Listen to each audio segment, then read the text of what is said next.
about now. We're live with another episode of. Oh shit. Okay, we're live. Okay, we're live. Okay, all right. Hello. Okay, we are live with another episode Please of tell BS me we didn't Busters. trip. No. The thing's acting all funny. But we're live with another episode of BS Busters, and I'm joined by Jewel and a newcomer to our. Well, not a newcomer, but it's been a while since he's been on. But we'll start with the lady first, and then we'll let the gentlemen introduce themselves, and then we'll dive into it. So, starting with the lady first, go ahead, introduce yourself. Welcome, ladies and gentlemen, to the BS Busters Midweek Podcast for September the 30th. I am Joy, Eli Moonstar, and oh boy. This is going to be a double header of a headache for me. All right. Two things. But if anything, Red Fox, go on. And of course, we're joined by the gentleman. Go ahead, sir. Introduce yourself. Hello, this is Kirby Lover 03, otherwise known as TS Nintendo Gamer. All right. And of course, it's me, Mr. Red Fox. So let's dive into it. So we have 5 segments in today's cast, plus some free topics. But the 5 segments that we'll be covering, let's get to the big segments first, and the free topics will be the other stuff. So the 5 segments we have is the Pokemon news and what we think about it. So I'll let Jewel take the reins on that. Go ahead, Jewel.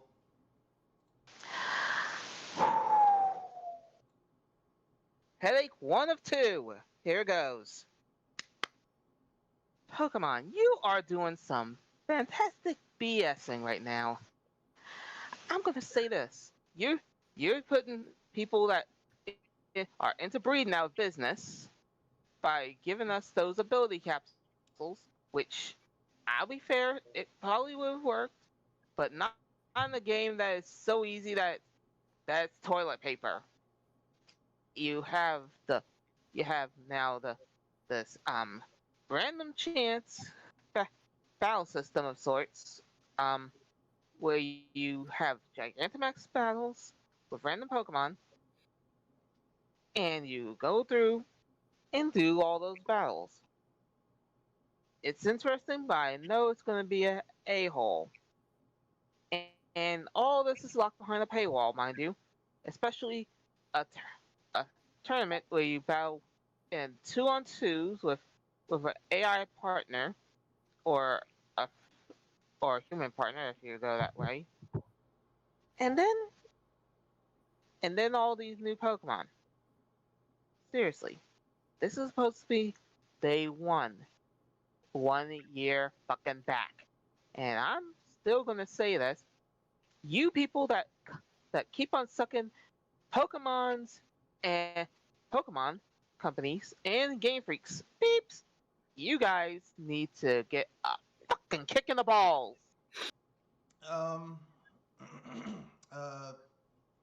Kirby, you have anything to add? Yeah, I saw a trailer and I thought it was good, but maybe there's stuff I don't know about it. I mean, it's pretty cool how it's snowy, because I love snow, but and there's more legendary Pokemon, which is pretty cool too, but so it looks good so far, but I don't know much about the ability capsules. Okay. This is where something I have to say. I can see where both of you are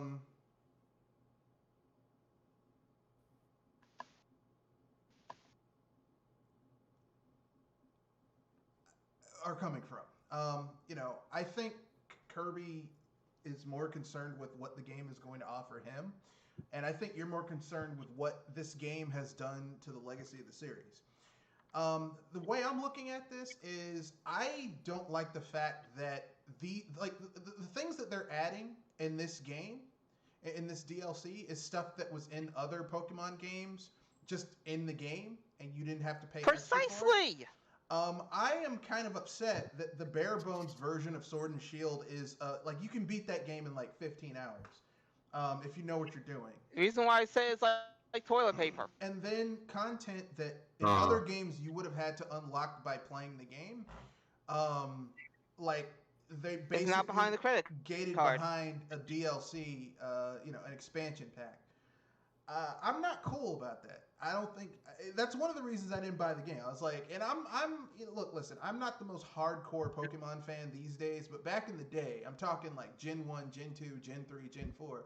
I was very much a very hardcore Pokemon person. I bought all the Pokemon shit, except for like the weird spin-offs like Pokemon Rangers and shit like that. But if it was like more like the base game, I bought it. And this is like, I'm not like, here's the thing, I can't complain about other companies taking content that would have normally been a part of the base game and gating it behind a money pass, and let Pokemon get a pass because I like Pokemon.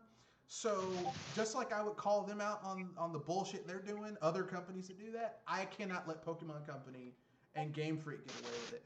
And it's even more egregious because like other games that the Pokemon companies come out with would have extra content like this. Like once you beat the main game, you can go to these islands that have new Pokemon and legendaries and shit, and you just played the game and unlocked it. And yet now it's gated behind a DLC, expansion pass.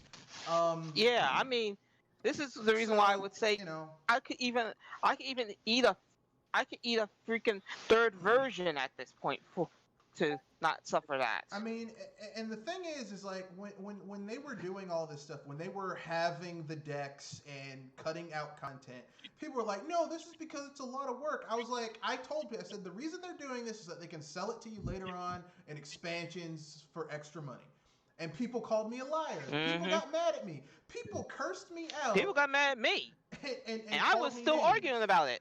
And this is what they're doing, and I'm not cool with it. I'm not cool with it. I'm not cool with someone taking advantage. Look, listen, I know the Pokemon Company needs to make money because they exist to make money. People don't open up a business so that they can lose money. That's unless they're doing something serious, then yeah, you're right. Unless there's some other stuff, but you typically don't. People don't open up a business to lose money. I understand they need to make money. But you don't have to take advantage of your customers like this. There's other ways. Yeah, like, I would have been happier if they had said, okay, fine then. We're cutting out the decks, but our next expansion, we're adding the rest of the decks. It's going to be $20, and we're adding a new area where you can catch old Pokemon. That would have been cool. Yeah, I mean, cool if anything, could at least be honest with us. I mean, people can eat a loss for a while. But whatever. But that's my own personal opinion. For those of you who really enjoy this, knock yourselves out. I can't support it. But if that makes you happy, that makes support you happy. It. I actually would rather see it burn. Well, here's the thing. I don't want to see it go down because I know there are people who enjoy it. I personally will not. I haven't bought a Pokemon game since Omega Ruby Alpha Sapphire. No, I bought Alpha Sapphire, but I bought it. I had a coupon. I had a gift card, so I didn't spend full price on it. I got after I used the gift card, it cost like $10. So I was like, yeah, it's a $10 game. But I was guessing the last game that you bought. That's what I was saying. No, I mean that was the last one. Anything you want to add? Anyone wants to add before we move on to the next topic? Yeah, Miss Red Fox. I think you should try Pokemon Black and White if you haven't. I have. Really I like those ones. I like Black and White. Oh, okay. I still got those. I didn't like Black and White too because it felt kind of cheap. What? To me, it felt kind of cheap. I was like, why don't you guys make a new game or combine the two and do that instead of a direct sequel to Black and White? But whatever. That just felt kind of. Just to me, that's my own personal opinion. I know some people will disagree. I see. The last Pokemon Weird. I really enjoyed, like really was like, wow, this is great, was X and Y. That's it. Oh. That's the last one I really enjoyed. And I'll be that honest explains with how you, I feel the same. and I'll be honest with you, the reason I really enjoyed X and Y was because to me, X and Y felt like it was a throwback to Red and Blue. it felt like it was basically throwing a nostalgia goggles. Hey, remember this? Like even when you go to one of the major dungeons in the game, they use those teleport pads like they do in Red and Blue when you go to Sylph Coast headquarters. It's Wow. like, come on, man. like I know what they were Yeah, it's going a for. It was throwback, nostalgia. but it's a good throwback. Yeah, Come on. you meet Professor Oak. He gives you one of the three starters from Red and Blue. I mean, it's like it felt really nostalgic for me. I liked it, but I mean, X and Y wasn't perfect, but it really respected my time. It didn't make me grind unnecessarily to level up Pokemon, which I enjoyed. It was Yeah, easy that's for me to get EV effort values up for Pokemon, so I didn't have to spend tons of time grinding through shit to do it. Like that's what I liked about X and Y. It respected my time. That's what I liked. Yeah, that's the thing. It felt like you actually got respect from the game. And I actually had a little bit of a harder challenge in that too, but that's probably just me. yeah. I say Sun and Moon were better than X and Y, but X and Y was kind of good. I mean, my problem with X and Y was that it did some new things in certain parts, like Mega Evolution and new Berry type, and gave. But Um, I could I could talk to you about that after the cast, but if anything, I could at least say that some of those things I could believe are myths. I I'm gonna keep it real. I actually liked Mega Evolutions because basically me too. they let Pokemon that kind of normally sucked be viable in some form in some way during Yeah, combat, or covered up a weakness that a Pokemon would have with something else, which I liked. I liked that. Um, yeah. and it's a shame they didn't continue that, or they bastardized it in later editions. But Oh basically, yeah. like I'm gonna tell you right now, Pokemon Company and Sega are very similar in how they treat their benchmark IP. Like Sega, instead of refining Sonic the Hedgehog or doing something completely new with it, whenever they try something new, they get scared instead of refining on the formula and default back to the basic shit. And that's kind of like what Pokemon Company does. They try something new, and then when people get a little angry about some of it, they get scared and revert back to the old shit. And it's just kind of Scared? disheartening. I I could say something else, but I'm not going there. Well, I could say something else too, but I'm trying to be a bit more. Positive. Well, I'm trying to. Yeah, I don't want to be. I don't want to take the rag off the bush. I don't want to give away the game yet. So here we go. I think that's our cue to move on. Yeah. So our second segment is more trash games that you enjoy. So we did this last week where we talked about games that we know aren't good, but for some reason we just enjoy playing them. Um, and since I'm the host, I'll go last. Who wants to go first? Excuse me. Um, I think I think I got one, but it's kind of weird. You know those auto runners that sometimes get onto the consoles? I actually sometimes enjoy playing those just because I thought that if anything, it's kind of a test of patience. Like I see, I try to see how far I am with one with one run to see how patient I am in timing my jumps. Like, do I go for it last minute? Do I go for it now? You understand, right? No, I get it. I It's mean, kind of a zen. no, I get it. Um, Kirby. Oh, more trash games I Yeah, enjoy. is there a trash game that like just for some reason you're just like I know this game is not good, Two but games. I'm playing it and I enjoy it. I know it's trash, but I just for some reason I enjoy playing it. You know, like that type of game. Okay, Pokemon Mystery Dungeon, Gates to Infinity, and Huh. Mario and Luigi Paper Jam. You know what? I would disagree with you on the first one. I think that's pretty good, but Paper Jam is not a good I Paper disagree Mario game. with you on the second one. No, I mean is I like the game. No, but... I understand it. I had fun with it, but I found it to be too easy.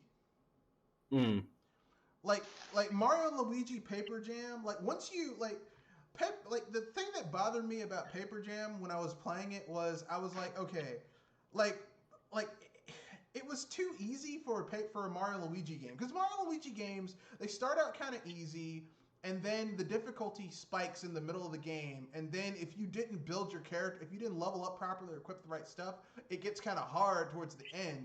But Paper Jam, like once you got Paper Mario, and if you just spent all your time buffing Paper Mario, because basically whenever he attacked enemies, you would attack the enemy with Paper Mario and then all of his copies. So it's like if you powered him up, you could hit an enemy like 10 times, and each hit does like 10 damage, and you just wipe out enemies with Paper Mario. It was ridiculous. I'm like, come on, man. With me, it's actually 8 copies that I got for Max. But if anything, I actually enjoyed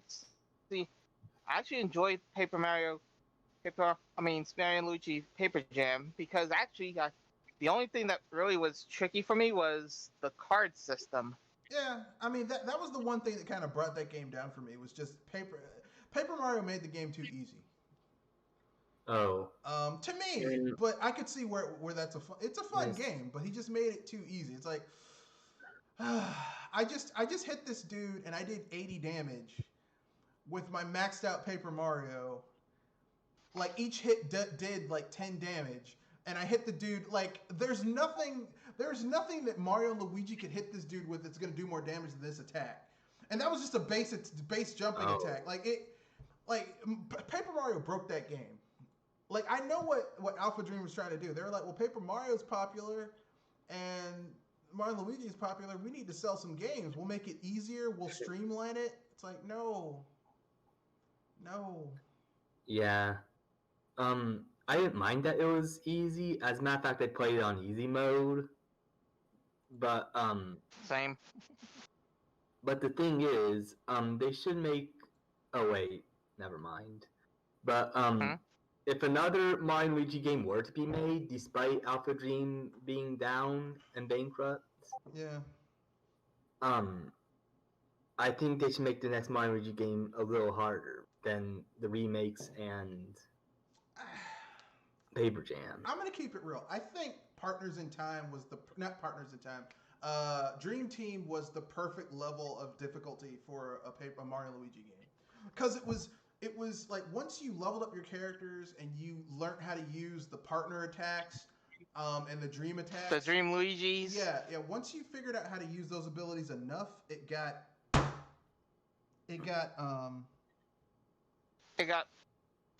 challenging enough.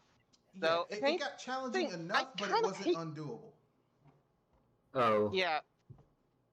Yeah, I haven't played. Hate the Luigi moves, as in the Dream Luigi moves. Like, they always seem like they are so complex to me. Yeah. What, the Dream moves? I mean, yeah. Like I played that game so much that I basically I memorized those abilities and I like 100%ed that game. So it's like I played it so much that those abilities, even some of the more difficult ones, were like, I can do this. But I mean, I could see where people would find them difficult, because I mean, you got to put a lot of mastery into it. Like Bowser's Inside Story. Like if you go from Dream Team to Bowser's Inside Story, and like, because I played them in order. I played, Superstar Saga, Partners in Time, Bowser's Inside Story. Funny, I did too. And if you like, I thought Bowser's Inside Story was great, and then I went to Partners in Time. I'm like, this is so much better. And then I went back to Bowser. Bowser's Inside Story has some time to attacks and some special abilities that are damn near impossible to pull off 100% every time. And the timing for some of those attacks are unreal. Oh. If I would say the hardest one for me would be the pipe one for the Mario Bros, and And what was it? Oh yeah, the it was the ping pong with King Koopa himself. For me, in Those are the Bowser's ones I Inside felt were Story, it hardest. was the one where he had to ignite his minions, the Goombas. I hated. Oh yeah. I hated the timing on that one, cause it's like even if you got the first ones, they start coming so fast. Like, damn, I'm panicking. Huh. But Well, that's my own personal opinion. We can agree to disagree on that one. But anyway, yeah, for me, the trash game that I That's funny enjoyed. because that but was what the about first move that you get with Bowser. yeah? What about Gates Infinity? I mean, I felt like it was I actually good, like the but Pokemon. I like the Pokemon Dungeon series. I personally, I wish the Pokemon series would make more of those spin-offs that are more hardcore RPGs. Because let's keep it real. I don't consider the Pokemon games to be RPGs because they don't really feel like an RPG to me. And I've played a lot of RPGs. But I mean, the Pokemon Dungeon series are, turn-based More RPGs. RPG than Well, they're dungeon I was about to say. They're explorers. more RPG than what the main series is. Yeah, and I actually think it would be cool to have a Pokemon game where you had Pokemon that could equip weapons and go into dungeons and fight turn-based combat battles and shit like that. That would be awesome, but they'll never do that because the Pokemon company just, Game Freak just refuses to do anything interesting with the IP. I was gonna say. I Um, thought you were going with the obvious joke.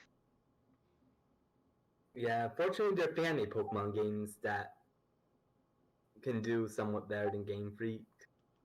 I'm just like, here's the thing. I just think that Pokemon to make a true core Pokemon RPG would be really easy, and we already have a template with the Dungeon Warrior with the Dragon Warrior monster games.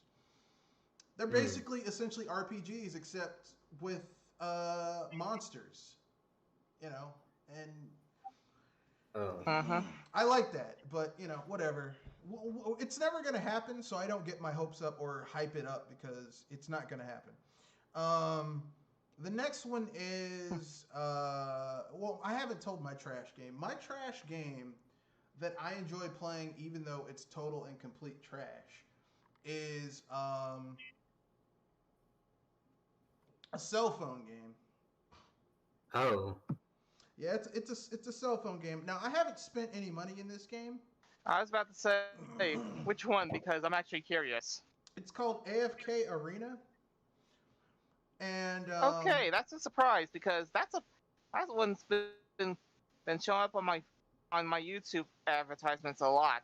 yeah, AFK Arena. AFK Arena is basically a cell phone game, and it is ridiculous. Okay, AFK Arena is friggin' ridiculous. Oh, I never heard of it. Yeah, it's basically like it's an idle game where basically you build a Mm-hmm. team of heroes and they go and fight and generate revenue, which you can basically press a thing and you'll collect all of it after 12 or 14 hours. And I've been enjoying it quite a bit. Is it the best game? Is it the best game No, I've ever played? No. But I've been playing it it's a. religiously for like months now. But it's trash. It's total and I was complete about to trash. say it may be trash, but if you could sink hours into it and actually feel competitive in it, No, I say I you don't found gold. I don't sink hours into it though. It's like literally I spend about 5 to 10 minutes playing it a day, and that's it. Okay. It's trash, but I enjoy playing it. Like here's the thing, okay? Everyone has this everyone has this assumption that because they like a game that it is a good game. Just because you like something doesn't make it good. Because, crackheads like crack. No one would say crack is good. So, there's all types of things that, that people enjoy. Like, I enjoy watching bad movies, but you'll never hear me say this bad movie's good because I enjoy it.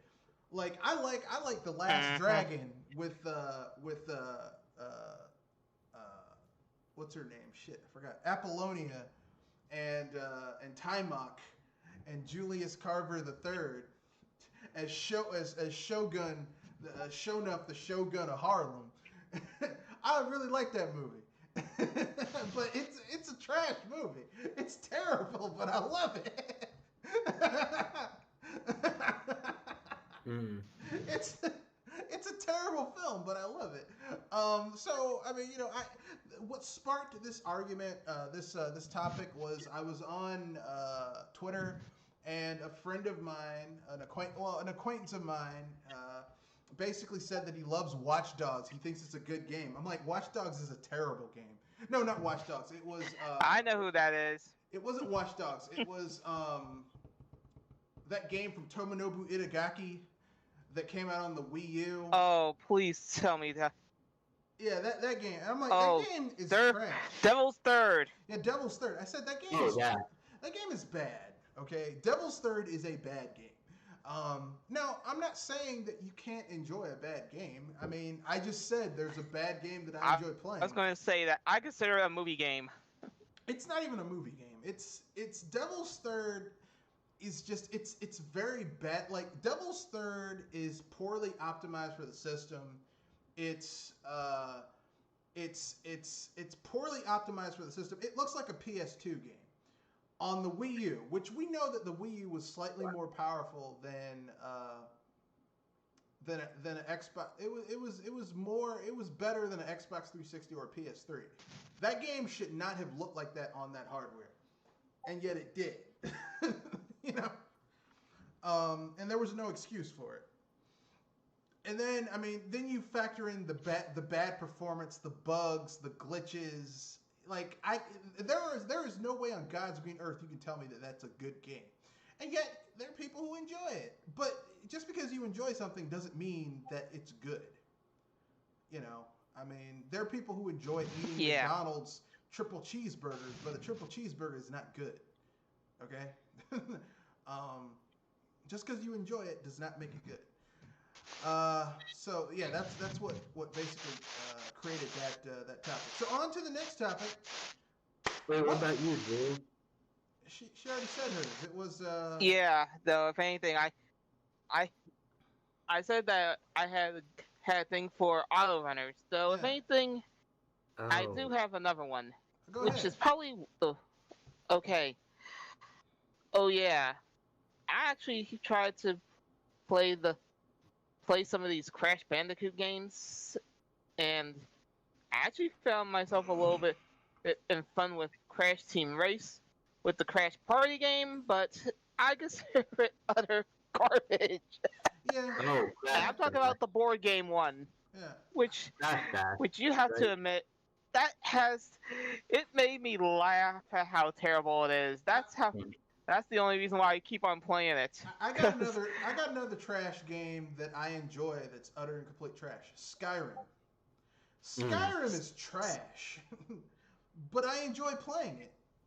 But you'll never hear me say it's a great game. Like the only way that I would say Skyrim is a great game is if you mod the shit out of it. If you mod the shit out of it, it could be. But any game, if you mod it to your specifications, can be great. That's not really a bellwether. That's not really a benchmark of quality. Our next topic is lost IPs that we feel need a new installment. That's a tricky one because I kind of named one already on the last podcast, but I'm not sure if it'll ever happen. All right. And that would be the F-Zero series. Oh yeah. F-Zero, show me your moves.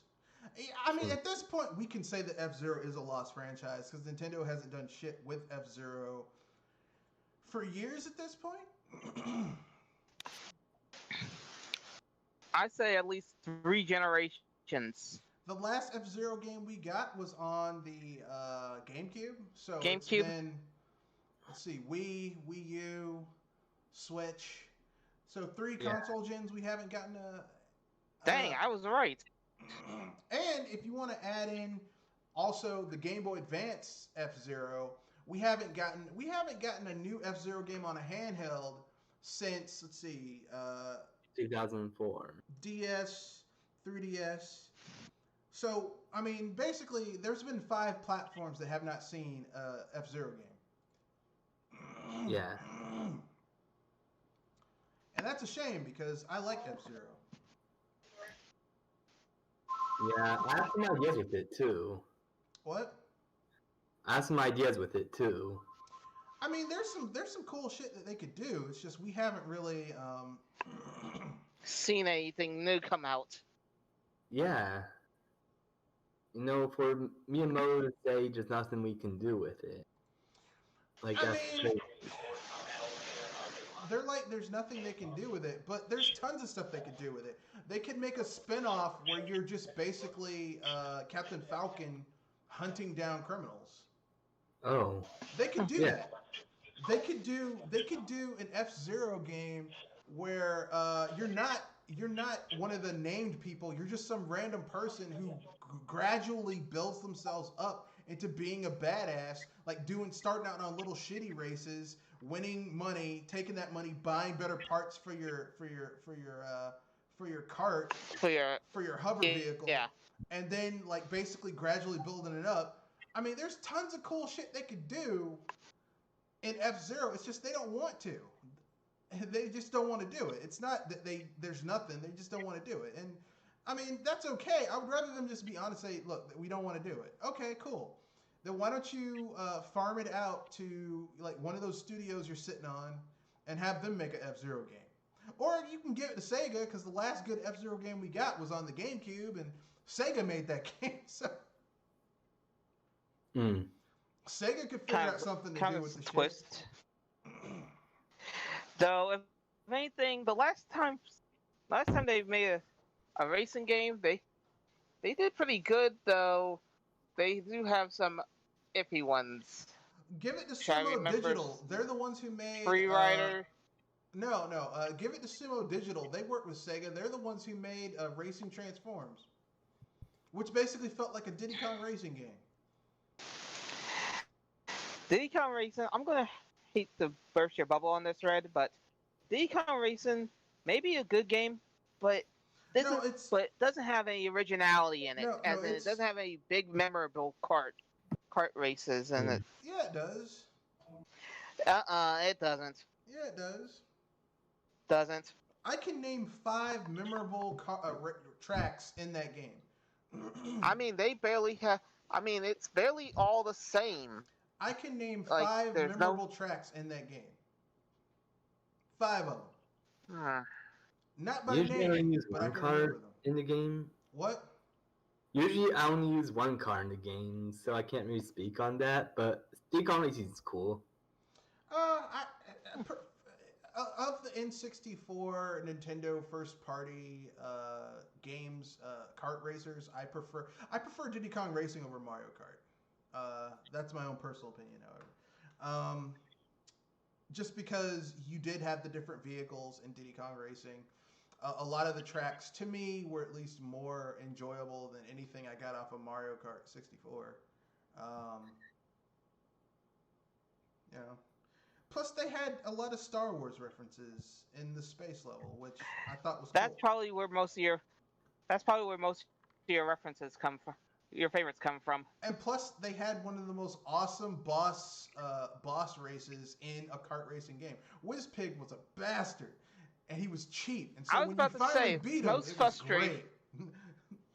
Most frustrating, though, he got easier as a last boss. Yeah, the second race against him, because by the second race you had probably unlocked Drumstick, and Drumstick, despite being a heavy racer and he couldn't do curves at all, his top speed was so high that you could basically throttle your engine with Drumstick and you could basically outspeed everyone in the game. Like Drumstick was like cheap. The only character who was cheaper than Drumstick was TT. But in order to unlock TT, it was a chore. But it was worth it because he was the best racer in the entire game. You have to beat the races of every.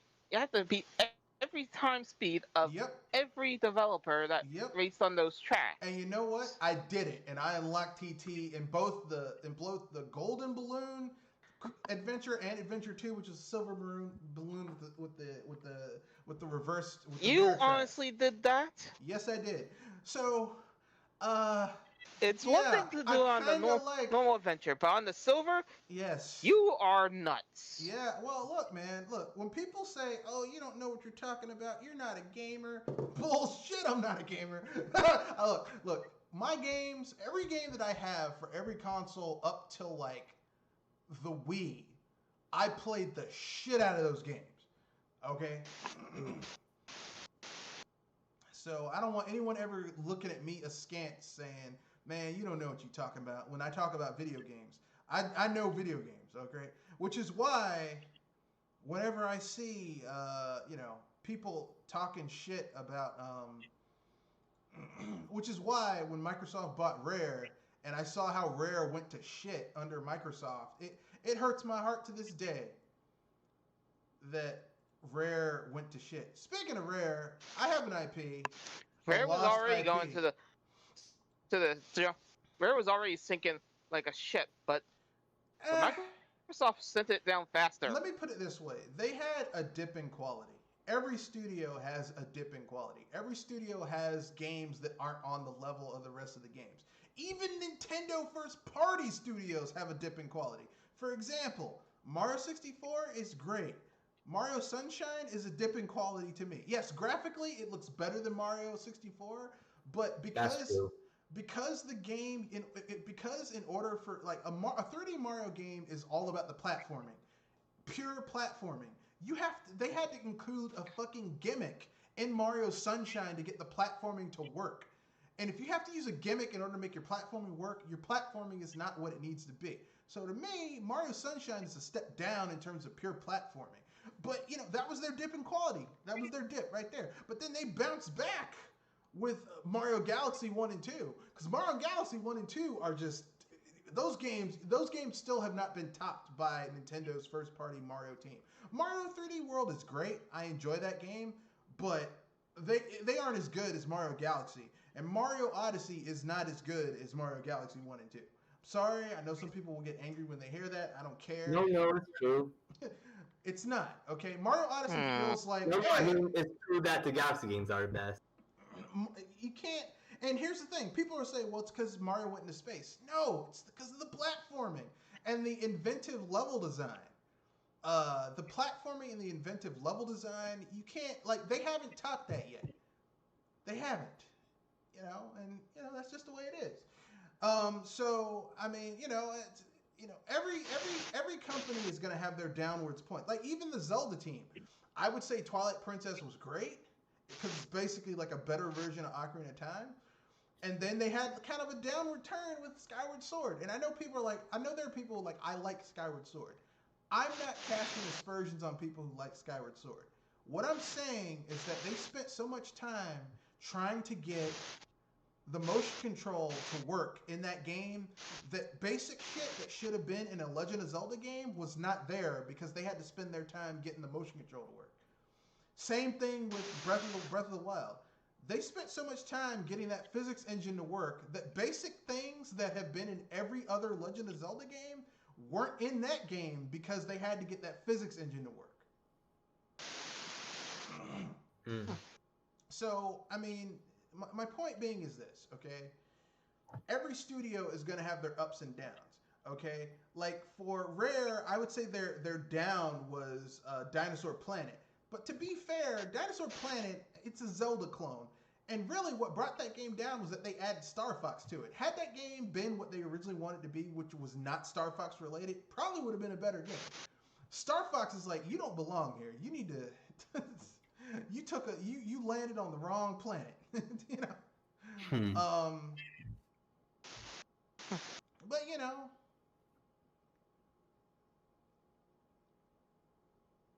but that's my own personal opinion. I know some people will disagree. So my lost IP that I wish that would be brought back, it's not a Nintendo IP. I know I'm a Nintendo fan, but can't always ride the Nintendo pony. So my IP that I wish would be brought back is Rocket Knight Adventures, aka Sparkster, the Rocket Knight. Yeah, that one is the one that I had in the pocket Rocket, but at least if anything, I see you got it. Now they And I'm tried. gonna agree with you on this Now because Rocket Knight Adventures had great concepts. Like you could actually do charge attacks and fly for a momentary amount of time, and can actually do some heavy damage with that kind of move. Yeah, they tried to bring this shit back in the 7th gen on the PS3, but it was a 2.5D platformer and it sucked. I was about to say, kind of akin to what was it? Oh yeah, the Donkey Kong and Diddy Kong. I mean Donkey Kong series and certain other platform games. I wouldn't say like Donkey Kong Tropical Freeze or Donkey Kong Returns, because even though I don't think I those was saying games, Donkey Kong as a whole, like the Donkey Kong series and the and the new one. I would say that yeah, but the original rare Donkey Kong series looked 2.5D, but it was really 2D. Like the Donkey Kong series and Donkey Kong Returns and Tropical Freeze look 2.5D, but they're really 3D. Uh, Rocket Knight Adventures, the reboot they did was basically 2.5D in like a Kirby 64 type of way, and it just did not work. Um, like it really did not work. So if I had my druthers, I would bring that IP back and I would go back to cell shaded graphics, kind of like how Natsume did with those new releases of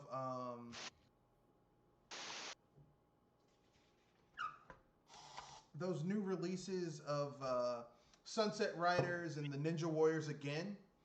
Because I mean, with the technology we have now, you can have sprite-based games that look better than anything we had back in the SNES era. So why do they keep on trying to make everything 2.5D and 3D when you could make sprites that look better than we've ever had before? So my thing would be to make a Rocket the Raccoon game that basically looks better than anything we've ever had before.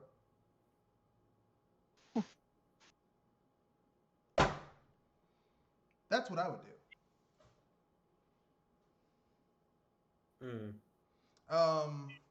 Like, and maybe go with kind of a Metroidvania type thing. Like maybe you can make it an origin where Rocket, where Sparkster essentially like he starts out as like just a normal guy, a normal possum, Like a normal knight. Not even a knight. Like he's a squire, and then it tells how he became a knight, like how he got his laser sword, how he got his rocket pack, where his rivalry with Axel started, and that type of thing. And then like the end of the game, you have a fully powered up Sparkster doing cool shit. You know, I think that could work. But this is Konami, and they'd probably fuck it up because it's Konami, and that's what they do. I was about to say Konami already effed up one kind of game, and Konami made they'll a probably Contra another game. kind. Konami made a Contra game where in Contra games, the only thing you do in Contra games is shoot stuff. Where the one most important thing you do in the Contra game, which is shoot stuff, you can't do. Which is kind of BS. Yeah, it would be like making a Mario game where the jumping sucks. It's like, come on, man, that's the only thing Mario does. He's friggin' called Jumpman. I mean, that's all he does like is just jump. I was going to make the joke that it's like having a chef that can't cook. Basically. And oh boy. I don't know. It would be like going to a fish and chip restaurant and you go in, it's like, hey man, so how are your fries? Well, we don't make fries in here. How's your fish? We don't do fish either. This is a fish and chip restaurant, isn't it? Yeah.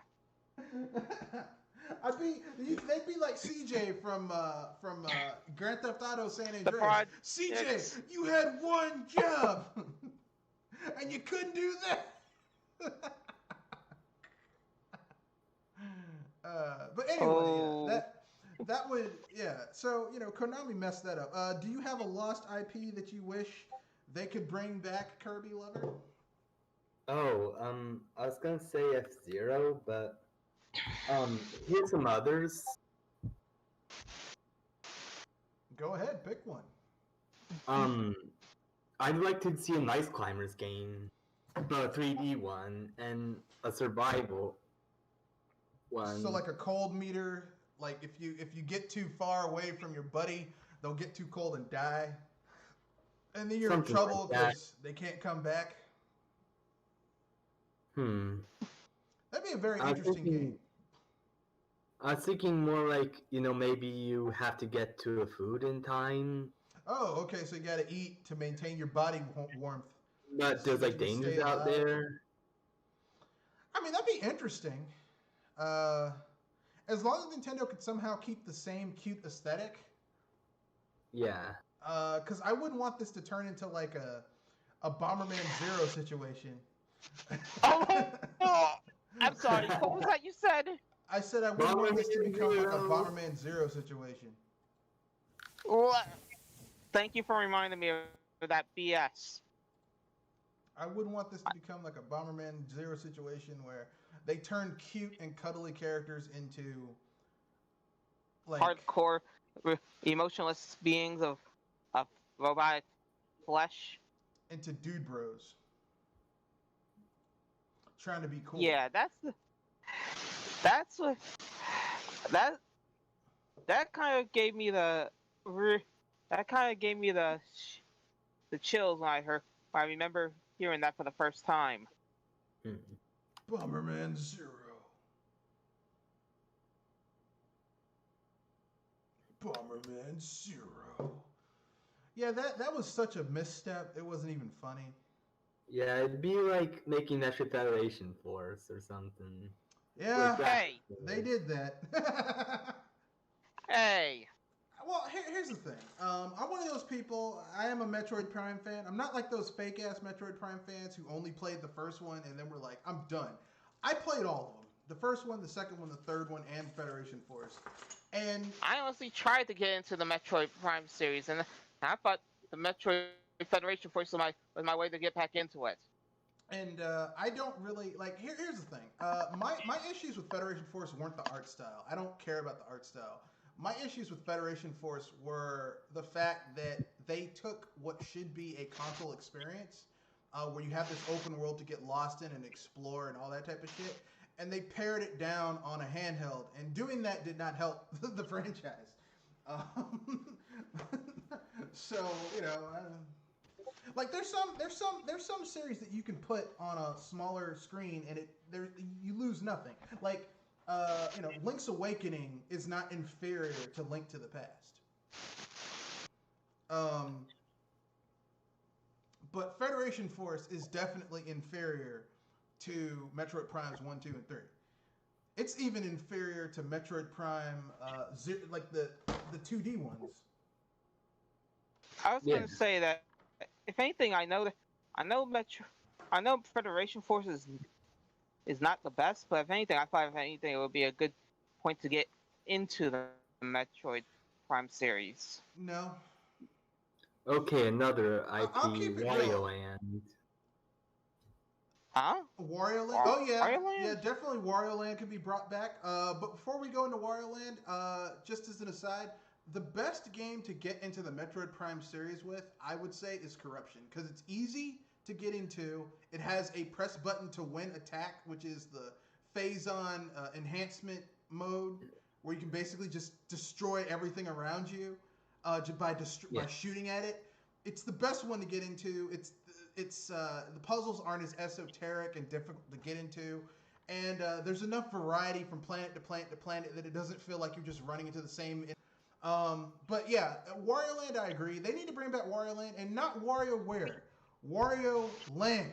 Okay, platforming. And if anything, I'm just going to say this: as much as I'm a fan of WarioWare, Wario Land needs to have some kind of retried. I could see Yeah. that. Well, I felt like Shake It was good. Your mileage may vary on that one. Shake It wasn't bad. It just wasn't as good as it could have been. Let me put it that way. Oh. Do you think it got challenged or something? No, the art style was great, but it just was. Let me put it this way: the concept behind the game was good. It's just not what I would have done. Hi, I am. Oh. Like if I had my druthers, what I would do in a Wario game, like I would basically do like a Metro. Well, I would do like a 4-player, like kind of like a riff off of Donkey Kong 64, except 2D with hand drawn animation, Oh. like sprites, and I would have it like have like a story and have Wario actually, you know, kind of like have different playable characters with different abilities.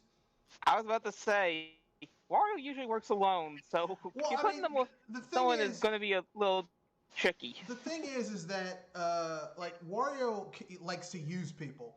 So you would have like one of the playable characters that you could switch between is Captain Syrup, and so you know they're working on how to screw each other out of whatever treasure they get. Like they're working together, but they're gonna screw each other out either way of whatever they manage to get. And then the other two characters would be like kind of like not as we're gonna screw people out of it. Cutthroat. I even thought of a decent motivation. Like Wario could basically be watching TV in his castle because we're going by the Wario World canon, not the WarioWare canon. The Wario World canon is that Wario has a huge castle with all these treasures he stole from people in it. That's the canon of Wario World. So he's watching TV and he hears about this huge Treasure. treasure. It's not treasure. He hears about this bank that guarantees that if you stash anything in their vaults, it'll never get stolen. No one will ever steal it from the bank. And so basically, Wario's Wario like, would love to go for that stunt. no, he's not gonna steal from the bank. He's like, I've had my treasure stolen by Captain Syrup twice, and once by an evil black Jim. He's like, this would be the perfect place to hide my treasure so that no one can ever steal it. So basically, he calls the number, and they come and take all of his shit and stash it in this bank. But then he's like, wait a second, if this stuff's in the bank, I can't go and look at it whenever I want to.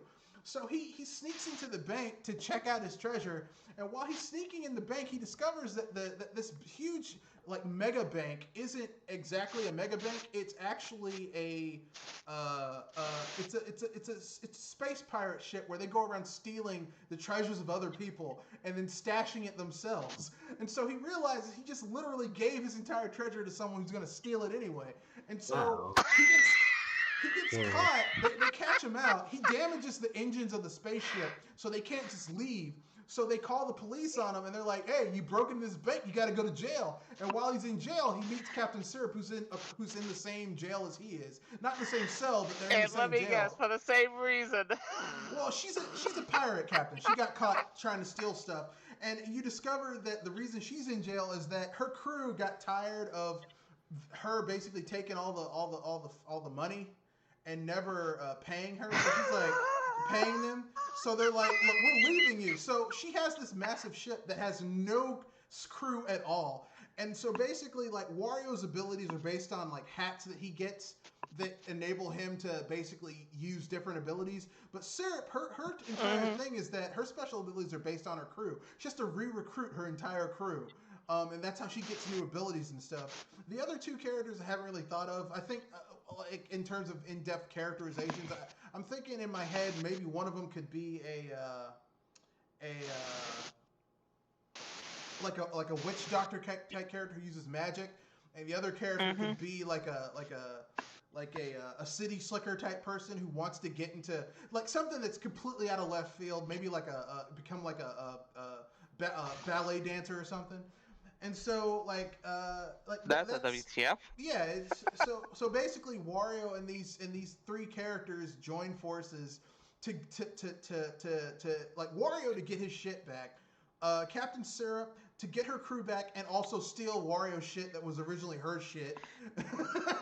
Like the witch doctor to get a gem that these people stole from him that'll let him let him use his magic easier. And this city dweller who's like, I'm gonna steal this ring that's gonna let me be able to dance any way I want to. It'll make me the greatest ballet dancer of all time. I think that could be awesome. Like have it be like kind of like you switch characters Donkey Kong Country 64 style, so that they can basically use their separate little abilities very well. Because Wario could be the kind of the big slow bruiser who can beat people's asses and pull certain switches and break down walls and stuff. Captain Sirp's smaller and more agile. She's got bombs and a sword and stuff. And her crew, she can like there's certain things panels she can stand on and activate her crew commands. So she can like once you recruit certain members of her crew, they can shoot cannons that'll destroy things that Wario can't destroy, or find treasure, do cool stuff like that. Um, the witch doctor can like transform people and curse them and stuff. And the dancer, well, I mean, they dance. They do dances. I was about to say, he probably he probably boogies into certain areas where it's too populated to get in. I don't know, but I mean, stuff like that I think could work. But yeah, I could totally do. Wario needs to be brought back with a platforming game and not no more WarioWare. We have enough WarioWare. Please, for the love of God, do another Wario Land game. Okay. No more WarioWare. No mas. I'm like Roberto Durante when he fought Sugar Ray Leonard the second time. No mas! No mas! I'm not taking any more ass whoopings. No more WarioWare. So with that being said, I think we've covered everyone. Okay, our next topic is our thoughts on the continuous Apple v Epic fight. Oh boy, headache number 2. Go ahead.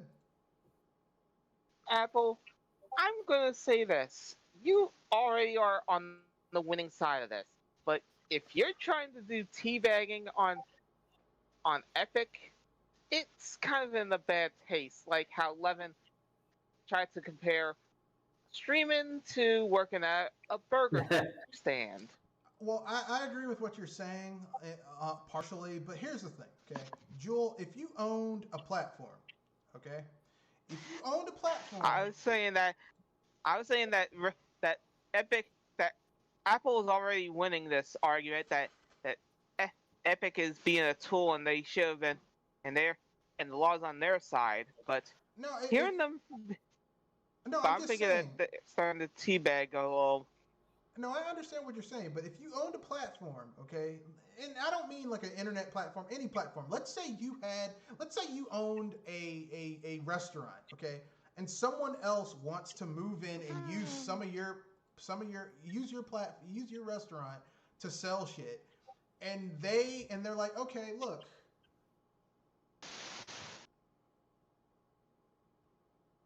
That's the thing. I already agree with you on that point. But the thing is that I'm saying Apple's starting to is getting a little heavy on their punishments or payback against Epic. I mean, my point behind all of this is to say this. I think that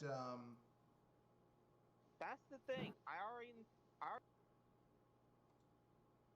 I think that essentially speaking, I think the issue is that they essentially tried to cut them out of their own stuff. Yeah, that's the thing that was getting me a little worried, because I know Epic was taking an L, but do you need to shove that L that far up their rear ends? I mean, like if someone's trying to cut you out of a cut and they're using your platform to make money, and they're like, well, I don't need to pay you anything, or they're like, hey, you want my food? Well, I know I'm using your restaurant in order to make this food, and I'm serving it to people out of your place, but I'm telling them to go out back and give me the money so that it looks like I'm not getting any money, so that I don't have to give you your cut. I mean, that's basically what they're doing. And so Apple is in their legal rights to take their foot and shove it up Epic's patootie. Yeah, I'm just thinking that they're getting a little heavy with that boot speak. At least with threatening to get rid of other games that have Unreal 3. That's look. Listen, when someone like here's the thing, they have to make an example out of Epic because if they let Epic get away with it, then other companies will try and punk out Apple. Okay. See, Okay, I get you there. that's It's where just that I was Steam. thinking, how far is too far with No, this? that's where Valve fucked up because Valve let Epic punk them out, and now everyone else thinks, oh, we can punk them out. But here's the difference, okay? Apple was founded by Steve Jobs, who, I mean, yeah, he could organize stuff and put stuff together, but the man was an asshole. And, Yeah, I he's. remember what you told me about him. He was a rear end to the nth degree, so the So, company kind yeah. of gained that power from him. That's in the company's DNA, and so Epic was like, yeah, we can do whatever we want, and there's nothing they can do about it. I'm like, are you sure you wanna? Are you sure you want to do Yeah. that? Yeah, yeah, Mark, TS. No, nothing. It's just it went silent for a little bit on my end. No, that's okay. We just. I agree with you on that. Yeah, from him. That's in the company's So, if DNA. anything, I agree with you that Epic is supposed to be punished for trying to pull off stupid like that. I'm just hoping that it's not going too far. Let me put it this way. Okay, them getting kicked up the rear by Apple is just payback for the ass whooping they should have gotten when they tried to pull this shit with Valve. Valve let them get away with because like I said, Valve was created as a programmer's paradise. Gabe Newell wanted to create a place where the people who were part of the core team at Valve could basically be, free to basically be a coding paradise to do weird shit and all that type of stuff. Like that's Gabe Newell's personality. That's what he built. That's the DNA of Valve. Okay, they didn't do shit maliciously. Okay, Apple was founded by Steve Jobs. This is the man who literally, like Steve Wozniak, who was one of Steve Jobs' best friends. They were paid $150 to program a game for Atari. He told Steve Wozniak he only got $75 and gave that dude $25 to help him program the shit. This is his best friend. He lied in order to get more money than the other dude. This is the guy who founded Apple, okay? This is the bullshit you're dealing with when you're fucking around with Apple. That's cutthroat as shit. If you do that to your best friend, what do you do to someone you don't give a fuck about? Like Epic.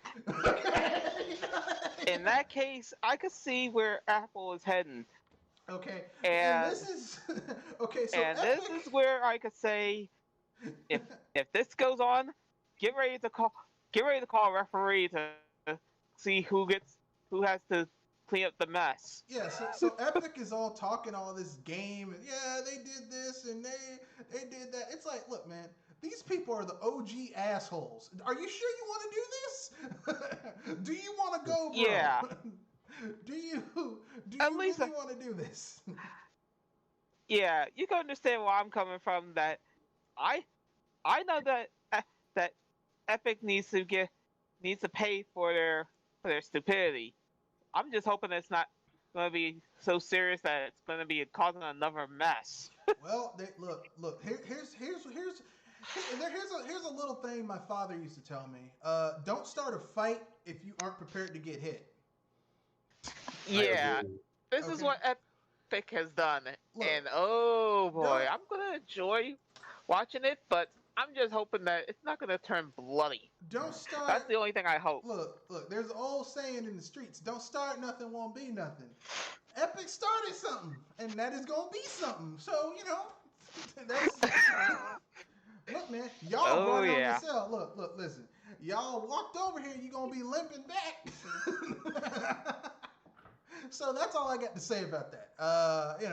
They brought it on themselves. They shouldn't have started. Look, listen, okay? You guys don't want to pay Apple their money. Here's what you do. You start your own platform, but you'd have to spend billions of dollars on it. But you start your own platform so that people don't have to, so that they don't use Apple. That's all you had to do. But you don't want to do that. You're saying, "Oh, we're doing this for developers. We're doing this for the." You're like the kid. You're like the kid who, you know what Epic is like. Epic is like when you were a kid and your parents will see some other kid back talking their parents, and then you get an ass whooping even though you had nothing to do with it because your parents saw that other kid back talking their parents. They're like, you can't do this. And your parents like, don't you ever do that shit. Pow! You're like, I didn't do nothing. I would never back talk you like that. Don't hit me. Epic is trying to get people's other people ass whoopings because of they shit. No, okay, this is all you, bruh. And don't believe that bullshit narrative they do. Well, we're doing this for developers. Bullshit. They're doing this for money. Okay, they're doing this because they don't want to give I think it's a 30% cut to Apple. Yeah, it is a 30% cut. And if they don't want to do that, create their own platform. Call it the Epic platform. And if you want to play their games, you got to go through the Epic platform. But they don't want to do that. They want to use Apple's and Google's Apple and Google shit in order to get their money.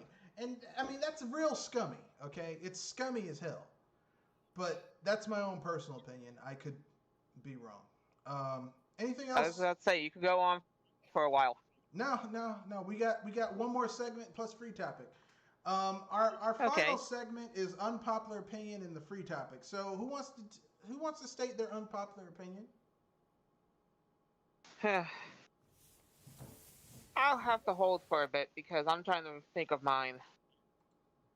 Yeah, me too. What? Oh, come on. That means I have to go first. No, I can go. No, Mr. Fox can go first. No, I can Maybe go. I'll go second. Look, everyone has opinions. It's just, do you want to share them? So here's my unpopular opinion. My unpopular opinion is this. I think, and this is not a video gaming opinion. This is just a life opinion. My unpopular opinion is this. I think people who go around not wearing masks in public, we should be able, the police should be able to do to them what authorities in third world countries like the Philippines were able to do, and Thailand were able to do to people not out in public when people told them to be under stay-at-home order. Like, these police went around hitting people with sticks. Okay. Yeah, just beating their ass, just pow, go get inside, pow. It was hilarious. I mean, look, these weren't like police brutality nightstick sticks. These were like if you were in a third world country and you fucked up, and they would take a stick and beat you on the back of your legs. That type of ass whooping where it's like, I'm not impaired, but I'm not gonna do that shit again because I don't want to get whooped like that. They just go around grown people just pow. It's pretty funny, actually. Mm-hmm. Yeah, I think people who do that should have that done to them. Just get hit with a stick. Because people here in America are like, this is my right to wear a mask. Well, your right to, this is my right to not wear a mask. Well, your right to not wear a mask doesn't trump my right to not be sick because you have some shit that I don't want to get. So wear the fucking mask, okay? Yeah, I agree. Yeah. Because whatever you have, even if it's not COVID, I don't want whatever you have to get on me, just like you don't want whatever I have to get on you. So wear a fucking mask. And if you can't wear a mask, if you're someone who has medical issues, then stay the fucking side. Unfortunately, you're gonna have to stay home. Okay, that's the price you pay for not wearing the mask. Okay. Yeah. But that's my unpopular opinion. I think that there needs to be an actual punishment for people who will not wear a mask, like maybe get hit with a stick, maybe get kicked in the ass a few times. I don't know, but they need to stop with that shit. Yeah, how about a fine? Well, at least. Well, there are places where they do that, and they're like, you have a $5,000 fine, you have a $10,000 fine. This one lady in this small town someplace got tased by the police when she refused to wear a mask. She's like, I have asthma, but you can watch the video when she gets tased. She screams real loud for someone with asthma. She's not wheezy at all. Clearly. Yeah. She's like, ah! I'm like, yeah, no, you ain't got no damn asthma. You just didn't want to wear a mask. Yeah, okay, my unpopular opinions. the NES is overrated, and PCs aren't as good as consoles. Okay. That's actually a surprise to me. No, I mean, I would say that in some ways the NES is overrated. And I love the NES too. It's just compared to other consoles. I mean, look, I'm gonna keep it real. The NES is important historically to video gaming, and some of the some of the best games of all time some of the best series of all time began on the NES. But I mean, I would modify my agreement with you. I would say that some of the first iterations of games on the NES are overrated. Like I will take a step Oh, further. okay, yeah. I would say that the first Mario game on the NES is overrated. Yeah, I mean, I used to beat that game all the time, but like looking at it now, I don't like the momentum physics. Like here's the thing, it's good. It was good for its time, and when you compare it to its competitors at the time, it's better than they are. But even in the series, Mario 3 is so much better than Mario 1. Mario 2 is better than Mario 1. Mario 2 introduces you can pick up shit and throw shit. It's actually got exploration in it where you can like alternate routes and stuff, and like there's keys you can collect to go in different areas and stuff. It's like there's so much more going on in the later games than in the first game. And I know the first game is the first game is the first game. They hadn't gotten it together yet. But still, it's not as good as it is. And the first Legend of Zelda game, I know a lot of people. I love that Legend of Zelda game. It's great. No, it isn't. Yeah, I said it. It isn't.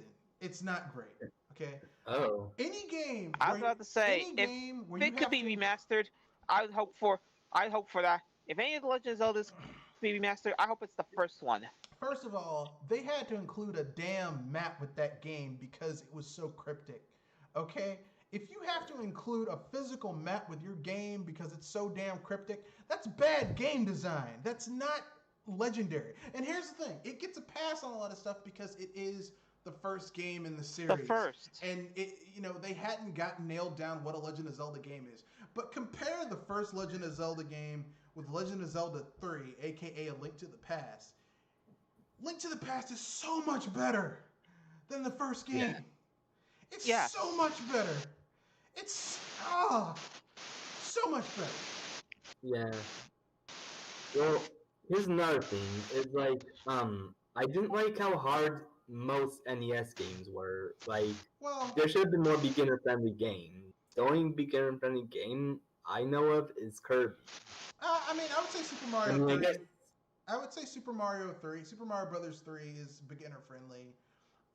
Kirby, here's the thing. Kirby seems easy, but then you play it for a while and you realize, oh, wait, there's nightmare mode in this game, which is Kirby on nightmare mode is not easy at all. Well, I did end up beating it, but wait until you try the two arenas. Your end will be saucy. Yeah, I know Cody can get hard, but what I'm saying is like, that's the only game where I feel like, if I was a kid and I played it, I'd get enough satisfaction beating it. Oh yeah. Because as a kid, I never really beat games until I was like 11 and up. Yeah. I mean, like I said, Kirby is beginner friendly. I would say Super Mario Brothers 3 is beginner friendly. Yeah, it was really good. Because they basically the difficulty curve, like once you get to World 8, and the shit that you're doing in World 8, like if you took a VHS of someone playing in the World 8 stuff and the types of things you have to do in World 8, and then showed it to someone who just played World 1, they would say that's insane, right? But the difficulty curve in Mario 3 is such that as you go through the worlds and your skills get up to snuff, by the time you get to World 8, you're just like, I'm playing the game. Not, oh man, this is really hard. You're like, man, my skills have gotten better. And Mario games, like after, like once they got to Super Mario Brothers 3 and onward, the difficulty curves in those games have gotten so, like they know this.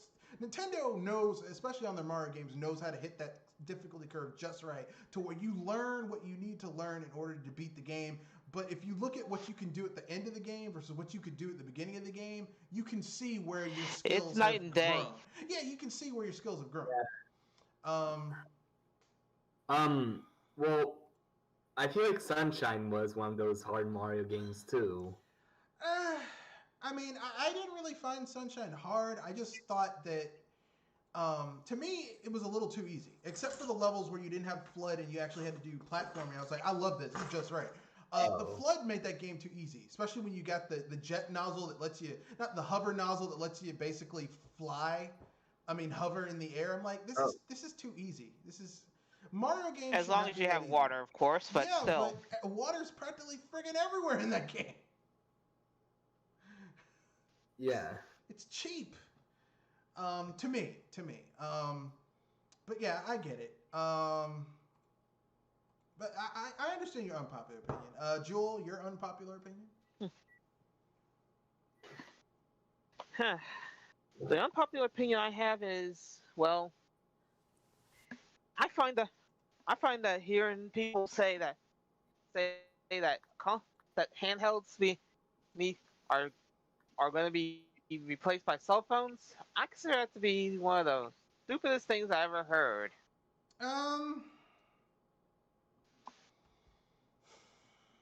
I mean, to a degree, they have been replaced with cell phones. Yeah, but that's the thing. Sometimes, I mean, a cell phone could do a lot of things, but if anything, nothing feels quite like the feel of a dedicated hardware to certain things. I agree. I agree with you. Dedicated controls are great, but the thing is like for hardcore gamers, dedicated controls are great. For the casual gamer, they just want something that's going to eat up 5-10 minutes of their time. They don't care about that. I was saying it's dedicated controls to actually give a better experience. I didn't say it was going to be easier. I was just saying that if anything, it'll at least bring a better satisfaction to the one that plays it. I agree with you, but like I said, okay, I'll tell you what I mean. And this is just this is observational evidence. I remember when the DS was really popular. And I would go to the store and I would see parents walking around with their kids, and their kids would have a DS. Their faces into a DS. And then when the 3DS came, I still saw kids with 3DSs, but I saw a lot of kids with a tablet, kids with a smartphone. And this is me just seeing, in my little store, and I'm pretty sure that was in a lot of different places. So inevitably, unfortunately, yes, handheld gaming has taken a hit to smartphones. However, I will not make the excuse that the reason Sony's Vita failed is because of smartphone gaming. Because, I mean, the DS has sold, 90 million? I mean, the 3DS has sold, 90 million units? Mm-hmm. Here, let me look that up. DS install base numbers. The 3DS install base numbers is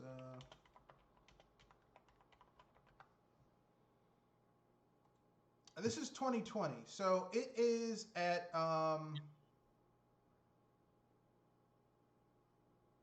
shit, it doesn't tell me. Okay, we can add this together. We can add it together. I'm gonna have to use a calculator. I'm gonna have to use a calculator because I don't feel like doing this in my head. I could, but I don't want to. 3.61 plus 13.53 plus 13.95 plus 12.24 plus 8.73 plus 6.79 plus 7.27 plus 6.4 plus 2.55 plus 0.69 equals.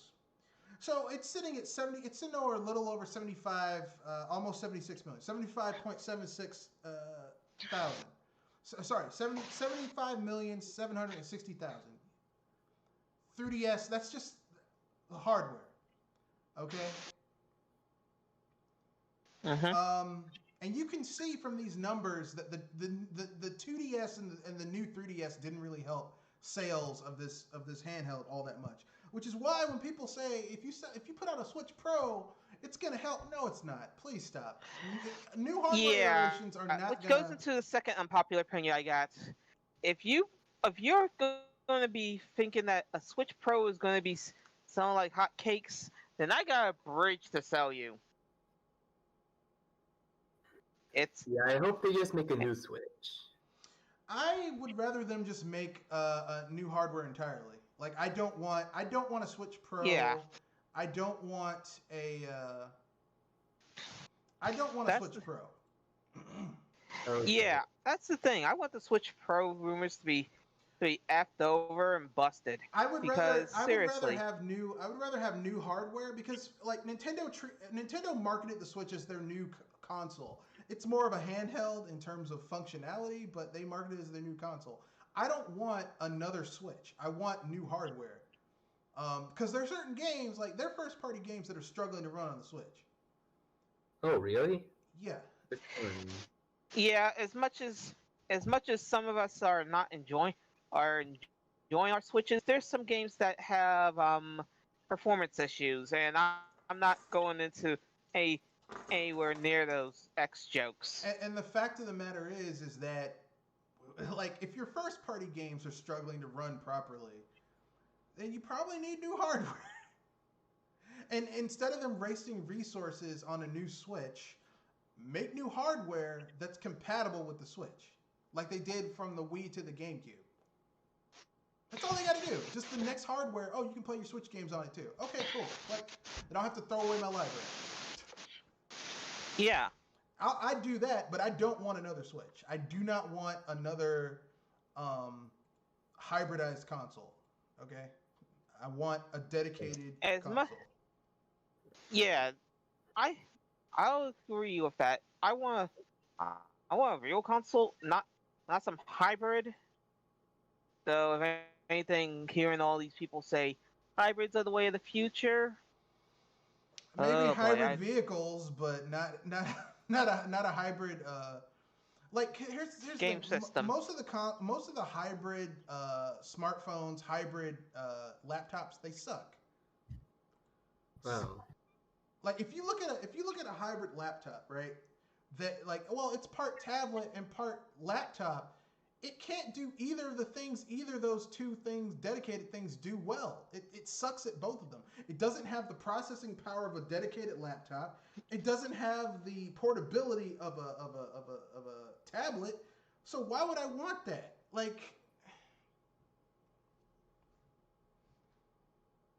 yeah, that's just me. I'm not into it. But that's just I mean, sadly, I haven't even turned on my Switch since I played Paper Mario Origami King. Haven't turned it on. Beat the game. I still play mine. So if anything, that's a matter of taste there. And that was months ago, because there's absolutely nothing I want to play on it. Yeah, it's a matter of taste. Anything that comes out for it that I really want to play, I'd rather play on PC than on my Switch. It sucks. Yeah, I have to disagree. Switch is my favorite console ever. Not me. But who knows? That may change. Not me. My favorite Nintendo console ever is a tie between the Wii and the Wii U. Oh. I like both of those equally. It's hard for me. It's like which is kind of surprising considering baby. I was saying that's kind of surprising considering some things. Considering what? How how much of how much we ragtag on it sometimes Ragtag on what? on the Wii U. How do I ragtag on it? Um, as much as we love it, we kind of we kind of rag on it because of how it underperformed with. Yeah, but just because it underperformed doesn't mean I don't like it. Like, here's the thing: me saying that Nintendo fucked up in trusting third parties and not getting games out fast enough to get it to sell well That doesn't I change the consider a fact. business problem, Doesn't not not a game problem, not a video Yeah, game that problem doesn't take entirely. away me enjoying the console. That just means that it didn't sell the way that I think it should have. Because as someone who has played all the 8th gen consoles, I can tell you the Wii U was the best of all the 8th gen consoles. Better than the Xbox One, better than the PS4. It was the best of the 8th gen consoles. It's a shame that third parties sabotaged it and Nintendo let them sabotage it by not having their shit together when they launched it. It's a shame. Um, I because it's a good console. Um, yeah but it would be remiss of me to not to ignore the elephant in the room that you know that it yeah didn't I sell know it's an well elephant in and people the room. fucked It's just up. I consider an elephant of a different matter You than an know. elephant based on game. Well, the thing is that like I used to be one of those people who was into comfort branding where I basically my like of something I took a personal uh I took like Shine if too. well if someone insulted something that I liked I took a personal affront to it. I can't take a personal affront on and deny reality because I like something. Yeah, I like Nintendo, but if they fuck up and do something that's fucked up, I'm not gonna ignore it because I like Nintendo. That's ignorant and kind of Wow. Yeah, stupid. I could Um, agree there. It's just that if anything, I consider a different flavor. As in, if they fuck up because of the games, that's when I could really get on Nintendo's case. But since it's a business aspect, it's kind of a hard thing to really measure. yeah, but the thing is that typically, if someone's doing shady shit in business, it spills over into the games, and we're already seeing that. Look at the Pokemon Company. They started doing a business thing. It's spilling over into the games. That's why you're getting content cut out so that they can sell it to you later on in an expansion pass. I mean, so if you don't call them out when they start doing it in business, Out on that part, but not on the game part, which is kind of a weird thing. Like you you want to call them out on you want to call them out on their business aspects, but you don't call them out on their game, I which do is too. what I consider a I different do. matter. Breath of the Wild has some major fucking issues with it that people tend to ignore because I don't know why. I don't know. I think it had been so long since they had a Legend of Zelda game that they just kind of let it go. But I'm not letting it go. I think that was messed up. That game is missing so much stuff that should have been there day one because of because they want to get that engine to work. And I'm not cool with it. But a lot of people let that go. I'm not one of them. So yeah, I'm one of those people. I'm not just because I like you doesn't mean I'm gonna ignore your bullshit. So I like Nintendo, but if they do something that's bullshitty, I'm not gonna be like, well, I really enjoyed I really enjoyed Link to the Past. Link to the Past is my favorite Legend of Zelda game, but if they do some fucked up shit in a Legend of Zelda, I'm not gonna ignore it because I liked a lot of games they made. Yeah, that's the funny thing because I consider that a a game problem. So but I mean, whatever. But anyway, yeah, the new guy who's the president of Nintendo he has not he hasn't proven himself in my mind yet. I'll He put it hasn't that way. impressed us. I'm not I'm not a gaga about him. I'm not agog about Yeah, his stewardship of the company at this point. practices. But that's my own personal opinion. We aren't talking about that right now. So with that being said, we have run out of Yeah. time. We can save our other topics for this Saturday during the Saturday cast. Um, Anything you guys want to pimp out before we wrap things up?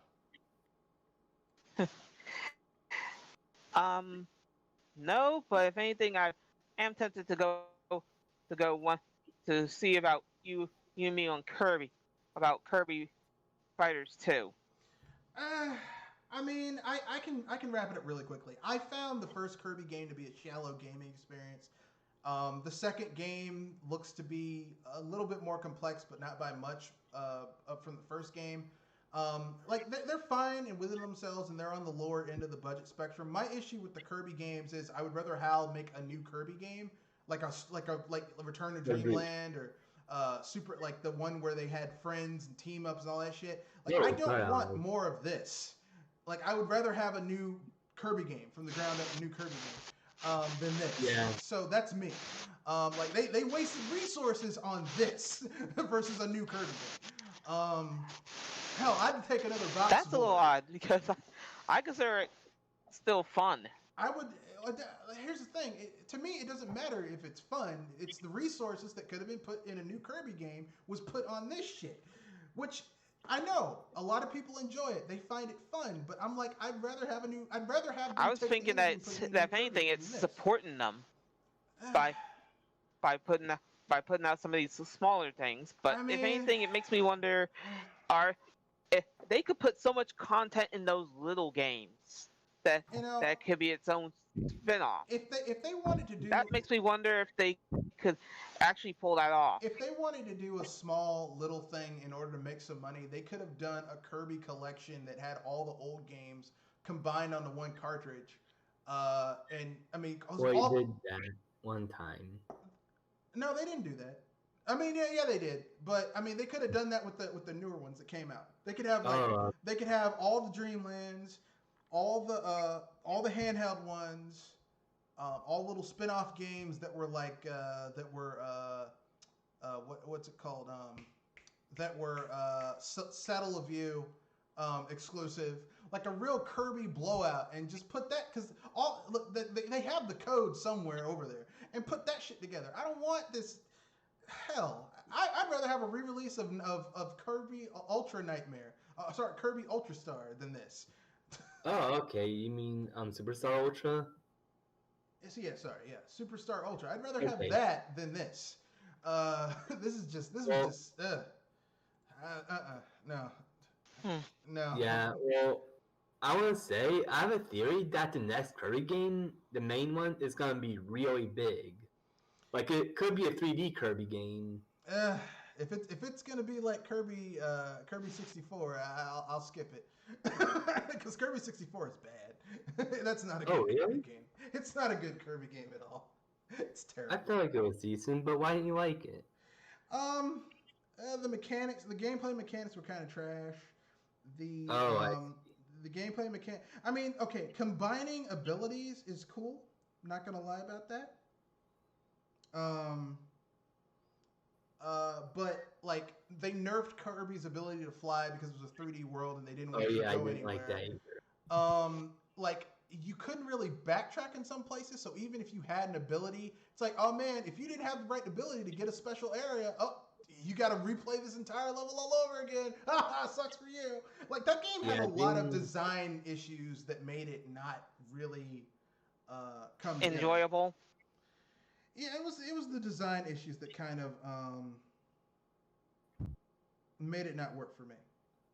Yeah, Dreamland 2 and 3 also had those problems with getting you can't backtrack and stuff like that. Yeah, I mean, really, I will say the best Kirby games I've played were Return to Dreamland, Nightmare in Dreamland, the Superstar and Ultra Star. Those games are awesome.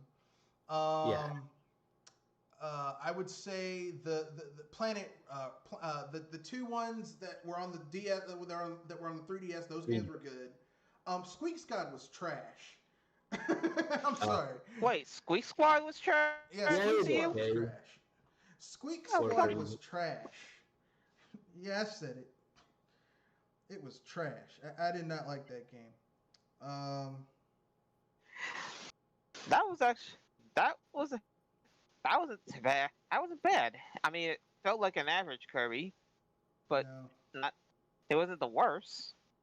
No. Yeah. No. And then there's Kirby Star Allies, which was Pretty good for a Kirby game. Kirby Star Allies had a really good concept, but it just wasn't well executed, in my opinion. Like like the idea of having different playable characters that you could control and stuff. That's cool. The execution wasn't there, but you know, it is what it is. Yeah, I wish we had more story.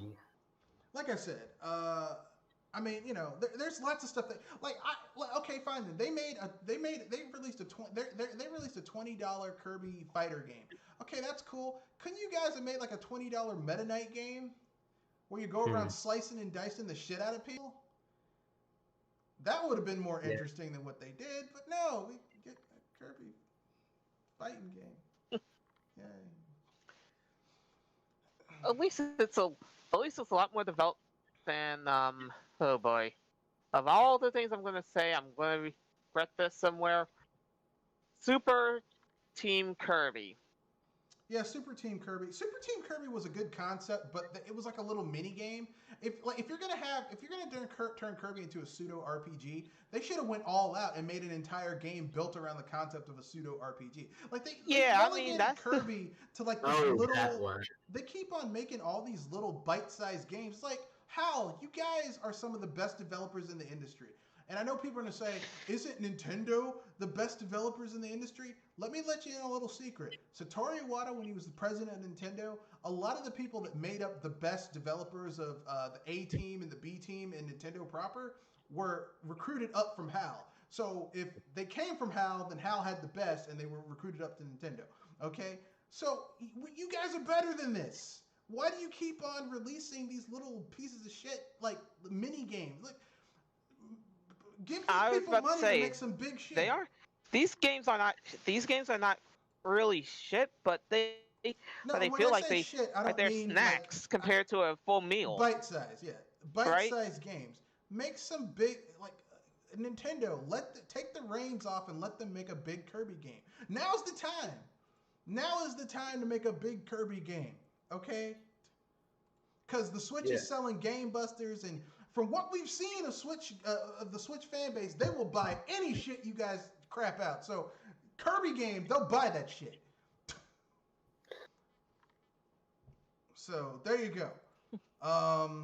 But anyway, if you want to get in touch with the channel, you can reach me at mrredfoxbsbuster@gmail.com or at Matthew Wesley at mrredfox91. There's a link to the Discord in the chat. That's the end of the podcast. Rate, comment, share, subscribe. Peace and hype responsibly, and don't forget to wash your beeping hands. And wear your mask and stay safe. Good night. Oh, and vote. If you don't know if you're able to vote, go to vote.org /gov and